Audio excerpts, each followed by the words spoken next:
Parang yung pampatulog ng pambatan ko eh. Ingay. Kanina pa siya nagwawala. Tapos, patugtog ako. Tunog ako neto. Natulog. Kaya natin ito.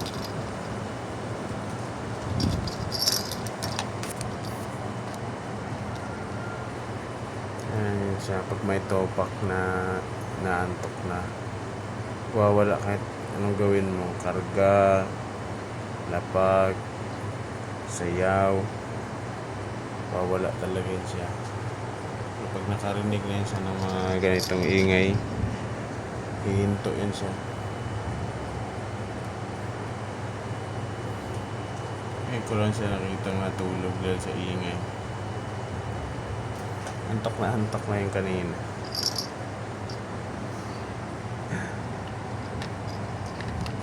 Ibang klase din tong bulinggay na to.